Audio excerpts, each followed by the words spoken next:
মনোনয়নপত্র যাচাই বাছাই রিটার্নিং কর্মকর্তাদের দেয়া সিদ্ধান্তের বিরুদ্ধে নির্বাচন কমিশনের ষষ্ঠ দিনের মতো চলছে আপিল শুনানি। আগারগাঁওয়ে নির্বাচন কমিশন ভবন সকাল 10টায় শুরু হয় শুনানি। আজ শতাধিক আপিল শুনানি হওয়ার কথা রয়েছে। এ সময় নির্বাচন কমিশনকে নিরপেক্ষ আচরণ করার আহ্বান জানান আবেদনকারীরা। দুপুরে প্রধান নির্বাচন কমিশনারের সঙ্গে বৈঠকের কথা রয়েছে বিএনপির প্রতিনিধি দলের। গত 5 দিনে প্রার্থিতা ফিরে পেয়েছেন 277 জন। এছাড়া 81টি বাতিল এবং 23টি আবেদন স্থগিত করে নির্বাচন কমিশন। তারা এমন কিছু বক্তব্য বলেছিলেন যেটা আইনে টিকে না, অপ্রাসঙ্গিক কথাবার্তা ওনারা বলেছেন। যখন আমরা মনোনয়নপত্র দাখিল করি তখন রিটার্নিং কর্মকর্তা জেলা ম্যাজিস্ট্রেট অফিসের কার্যালয়ে সেই জায়গায় আমাদের কাগজপত্র বিন্দুমাত্র তারা দেখেননি। সমর্থকের তালিকায় আমার কিছু ত্রুটি ছিল, সেই জন্য রিটার্নিং অফিসার মহোদয় আমার মনোনয়নপত্র বৈধ ঘোষণা করে নাই।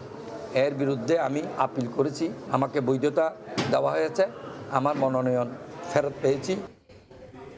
এই মুহূর্তে আগারগাঁওয়ে নির্বাচন কমিশনে আছেন সহকর্মী শাহিন আলম।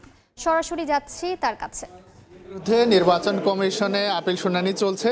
আমরা যতদূর জানতে পেরেছি ইতোমধ্যে 25টিরও বেশি আবেদনের আপিল শুনানি সম্পন্ন হয়েছে, যার মধ্যে 10টি আবেদন মঞ্জুর করেছে এবং বেশ কয়েকটি আপিল নামঞ্জুর করেছে। এর মধ্যে একটি স্থগিত রাখা হয়েছে বলে আমরা জানতে পেরেছি এবং আজকে টোটাল 100টি আবেদনের শুনানি অনুষ্ঠিত হবে। সকাল 10:30 নাগাদ এই শুনানি শুরু হয়েছে। পাশাপাশি আজকে নির্বাচন কমিশনারের সঙ্গে দেখা করতে আসবেন বিএনপির স্থায়ী কমিটির সদস্য সালাউদ্দিন আহমেদ। বেলা 12:30 নাগাদ তিনি ইসিতে আসবেন এবং নির্বাচন কমিশনারের সঙ্গে তিনি আসলে বৈঠকে বসবেন। পাশাপাশি গত 5 দিন ধরে আসলে এই শুনানি অনুষ্ঠিত হচ্ছে, আজকে তার 6ষষ্ঠতম দিন। এই নির্বাচন কমিশনে টোটাল 645টি আবেদন জমা পড়েছিল। তার প্রেক্ষিতে প্রতিদিন ক্রমান্বয়ে সিরিয়াল অনুযায়ী এই আপিলের শুনানিগুলো অনুষ্ঠিত হচ্ছে।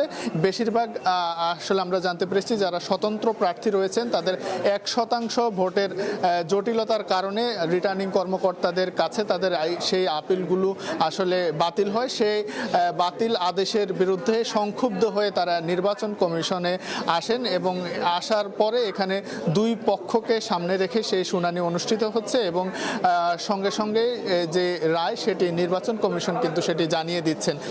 তাতে করে যদি বলা যায় এখন পর্যন্ত এই যে শুনানি চলছে সেটি 18 তারিখ পর্যন্ত চলবে এবং আমরা দেখেছি শুধু স্বতন্ত্র প্রার্থী না, পাশাপাশি বিভিন্ন দলের যে প্রার্থীদের মনোনয়নও আসলে রিটার্নিং কর্মকর্তার কাছে বাতিল হয়েছিল তারাও আবেদন করেছেন, তারাও নির্বাচন কমিশনে সিরিয়াল অনুযায়ী তারা আসছেন এবং সেখানে যুক্তিতর্ক উপস্থাপন করছেন।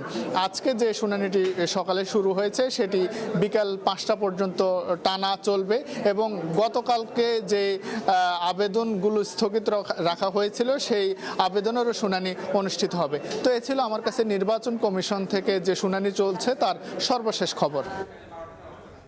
আমরা এতক্ষণ সরাসরি যুক্ত ছিলাম নির্বাচন কমিশনে।